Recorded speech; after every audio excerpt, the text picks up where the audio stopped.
올 때 메로나. 이 말 한 번쯤 들어보셨죠? 온라인상에서 유행하며 네티즌들 사이에 자주 오르내린 유행어입니다. 길을 떠나는 친구를 배웅하는 말에 특정 아이스크림 이름이 쓰이면서 관용어처럼 자리를 잡았는데요. 국민 아이스크림 메로나의 저력을 확실하게 보여주는 유행어라고 할 수 있죠. 그런데 올 때 메로나라는 유행어를 한국뿐만 아니라 전 세계에서 외치고 있다는 사실 알고 계셨나요? 메로나가 한국에서만 인기 있었던 것이 아니었던 건데요. 이와 같이 해외에서 대박난 의외의 수출 상품들 지금 알려드립니다.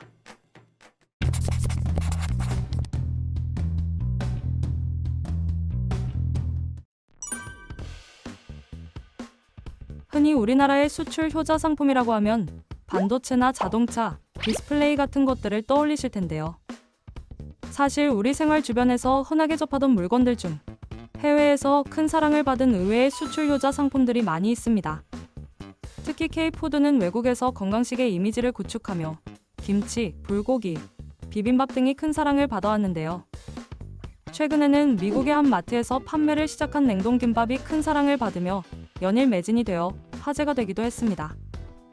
그런데 이 냉동김밥이 있기 전 한국의 김이 이미 해외에서 큰 인기를 끌고 있었다는 점 알고 계셨나요? 김은 검은 반도체라고 불릴 정도로 숨겨졌던 수출 강자 품목인데요. 전 세계 김 시장에서 우리나라 김의 점유율은 약 70% 이상으로 독보적인 위치를 확보하고 있습니다. 지난 2019년에는 수출액 5억 800만 달러를 기록하면서 수산물 수출 품목 중 1위를 달성했고 이후 지금까지 쭉 그 자리를 지켜내고 있는 수출 효자 품목입니다. 한국산 김은 해외에서 낮은 칼로리의 단백질과 미네랄, 비타민이 고루 함유된 건강한 식품이라는 이미지로 인기를 유지하고 있습니다. 그런데 최근에는 태국, 베트남 등에서도 김 산업이 급성장하고 있다고 하는데요. 이에 우리나라 해양수산부에서는 체계적으로 김 산업을 육성하기 위한 정책을 발표하며 수출 금액 10억 달러의 목표를 내세웠습니다.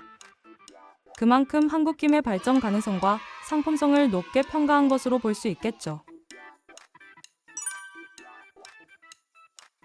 K푸드의 김 이외에 최근 강세를 보이는 분야는 단연 K디저트라고 할 수 있습니다. 그 중에는 대한민국을 넘어 글로벌 디저트로 자리매김한 빙그레의 메로나가 대표적이죠. 올해 상반기 국내 아이스크림 수출액은 5,900만 달러, 한화로 약 783억 원으로 동기간 역대 최대치를 기록했는데요. 그중 빙그레 메로나의 수출액은 약 290억 원으로 전체 아이스크림 수출액의 약 37% 정도를 차지하는 어마어마한 기록을 세우기도 했죠. 같은 기간 국내에서의 메로나 매출이 220억 원이라는 점을 감안해보면 해외 시장에서의 메로나 인기를 실감할 수 있습니다. 1992년 탄생한 메로나는 1995년 하와이 수출을 시작으로 전 세계 22개국에 수출되며 월드와이드한 사랑을 받고 있는데요. K 콘텐츠의 바람과 함께 더욱 큰 사랑을 받으며 중동, 인도 시장으로의 진출을 계획하고 있다고 합니다. 아이스크림에 메로나가 있다면 과자 중에서는 단연 초코파이의 성적이 돋보입니다. 오리온의 초코파이는 일찍이 수출을 시작해 연간 5천억 원이 넘는 수출 금액을 달성했는데요. 이러한 기세에 힘입어 오리온은 국내보다 더 높은 해외 매출을 기록하기도 했습니다.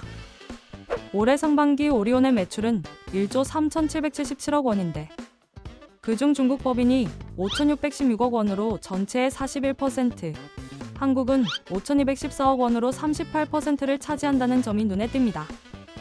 사실 오리온은 오래전부터 해외 진출을 위해 입지를 다져왔는데요. 실제로 수십 년에 걸쳐 중국은 물론 미국, 러시아, 베트남 등에서 현지화 전략을 펼치며 해외 시장을 공략해온 것입니다.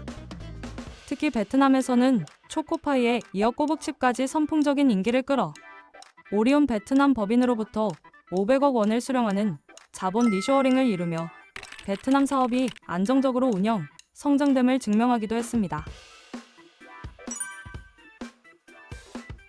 한편 K푸드와 함께 글로벌한 열풍을 일으켰던 K뷰티 산업도 상당한 수출 효자 분야입니다. 마스크팩과 쿠션 파운데이션 제품을 필두로 중국에서 큰 인기를 얻었었던 국내 코스메틱 제품. 하지만 코로나19 확산에 따른 경기 침체와 중국 정부의 화장품 규제가 강화되면서 잠시 주춤하기도 했는데요. 최근 엔데믹과 함께 다시 화장품 업계가 활기를 띠면서 21년도와 22년 연속으로 수출 실적 10조 원을 넘기며 K-뷰티의 저력을 다시 한번 보여줬습니다. 이러한 규모는 프랑스, 미국, 독일에 이어 세계 4위 규모입니다.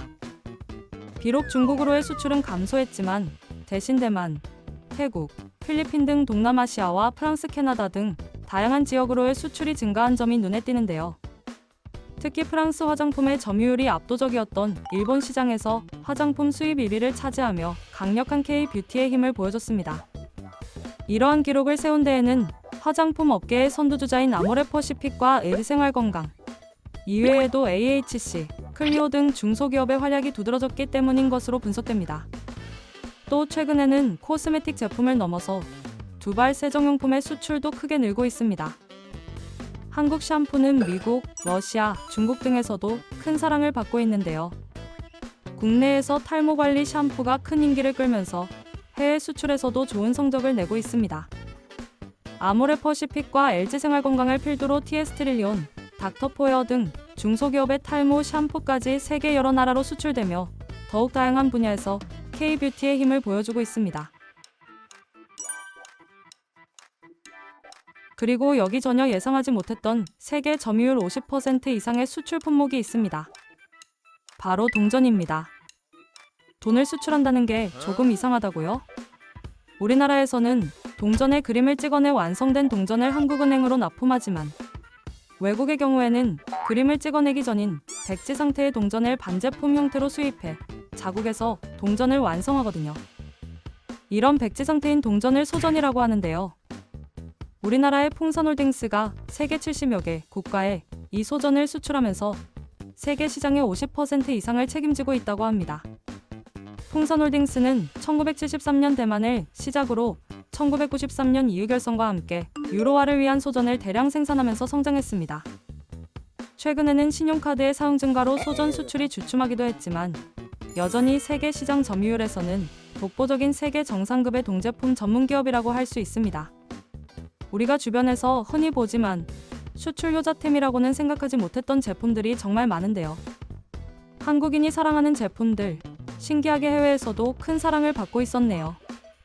이 정도라면 한국에서의 기준이 곧 글로벌 스탠다드라고 해도 과언이 아니겠죠?